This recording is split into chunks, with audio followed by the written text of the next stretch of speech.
Nós estamos aqui falando sobre ramartiologia, que é a doutrina do pecado. E amados, sobre o pecado é algo muito importante nós aprendermos.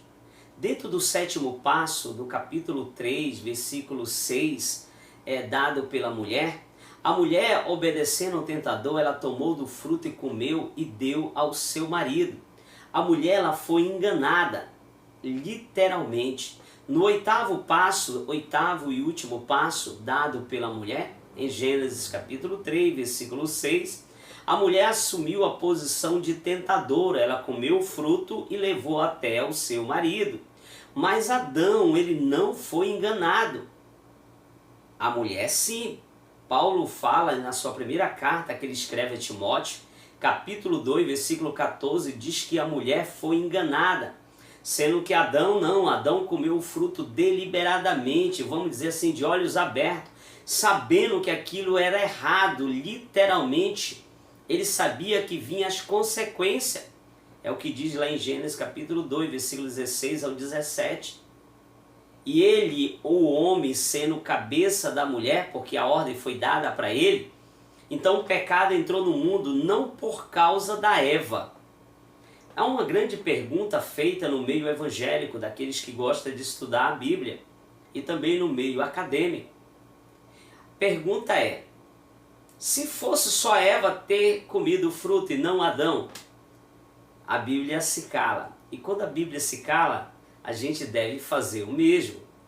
Ah, pastor, mas a gente não pode fazer nenhuma conjectura em cima. Não tem um texto que mostra para nós fazermos uma conjectura. A Bíblia diz que Adão comeu o fruto e através dele ter comido o fruto, o pecado entrou no mundo. É isso que diz em Romanos capítulo 5, versículo 12, versículo 16 ao 19.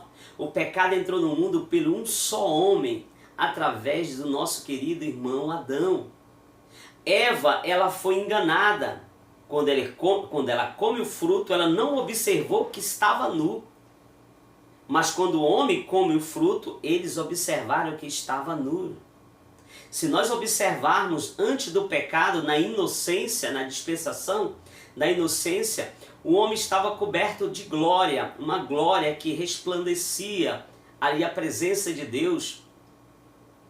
Literalmente, Jesus Cristo mostra que Ele é aquele que traz essa glória para nós. Após o pecado, quando a pessoa confessa Jesus como seu único e suficiente Salvador, literalmente nós temos um passaporte para viver eternamente com o Senhor. Se permanecermos firmes, nós vamos ser transformados, é o que diz em 1 Coríntios. Isso mesmo, 1 Coríntios vai dizer que nós vamos ser transformados num corpo incorruptível, incontaminado, que não se pode murchar. Então, nós vamos voltar igual que era no Éden. Quando a pessoa confessa Jesus como seu Salvador, ele tem um passaporte para viver eternamente, porque o homem foi coberto de glória para ver a face de Deus verdadeiramente. E após o homem ter comido o fruto, conhecendo que aquilo ali era errado, então o pecado entrou no mundo através do nosso querido irmão Adão. O pecado entrou no mundo não foi pela Eva, certo que a Eva pecou, mas o pecado que a Eva cometeu não mostrou ela de olhos abertos para ver a nudez de Adão e nem a sua nudez. Mas quando Adão come o fruto, aí sim se abrem-se os olhos de ambos. É isso que a Bíblia diz. As consequências do primeiro pecado, medo e fuga, eles se esconderam porque tardinha Deus passa ali no jardim do Éden e eles ouvem e se esconde. E Deus pergunta, por que vocês se esconderam? Ele ouviu a sua voz e tememos. Então eles tiveram o quê? Medo, e eles tiveram uma fuga. A maldição sobre a serpente. Essas são as consequências em Gênesis 3, versículo 14 ao 15. Sorte sobre a mulher em Gênesis 3,16. As dores dela iam se multiplicar. Sorte sobre a terra. A terra foi maldiçoada, literalmente, pelo esse pecado. Teve consequência. A erva daninha começou a surgir. O conhecimento também teve a sorte sobre o homem.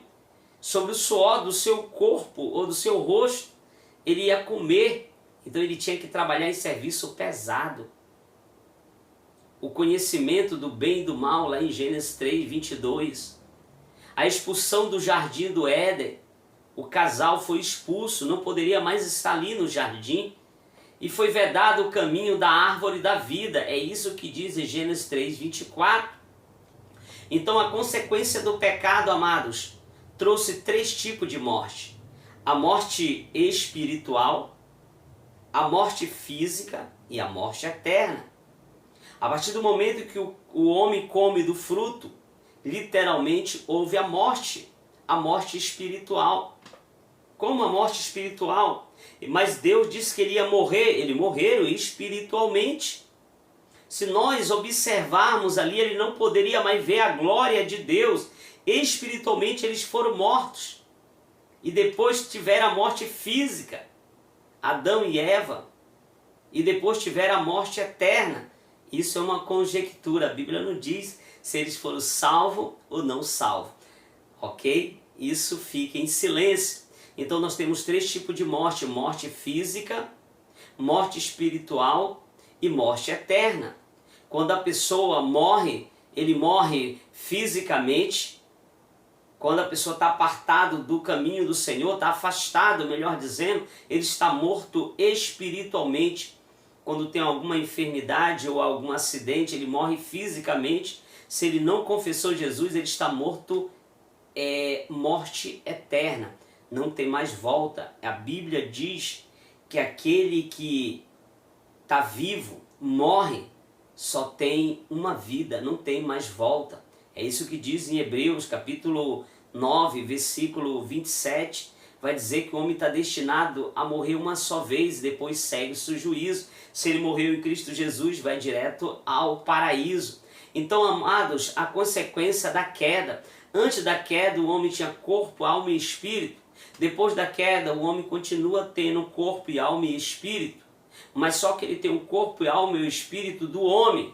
Antes ele tinha o corpo e alma e espírito diretamente de Deus, porque ele tinha comunhão com Deus. O homem antes do pecado, ele tinha comunhão, tinha liberdade, autoridade, Espírito de Deus, bênção e vida eterna. O homem após o pecado, separação de Deus, escravidão, subjugo, espírito apagado, maldição, morte, tudo isso acontece. O homem após o pecado. Se nós observarmos o homem, ele tem algo dentro dele que sempre busca o ser dentro dele, o espírito do homem busca sempre adoração a um ser superior. Tem muitas pessoas que não entendem isso. Por que o homem tem essa vontade de adorar alguma coisa? Porque ele foi criado à imagem e semelhança de Deus. Mas nós vamos ver a natureza do pecado na próxima aula. Espero que você esteja gostando. Assista a próxima aula.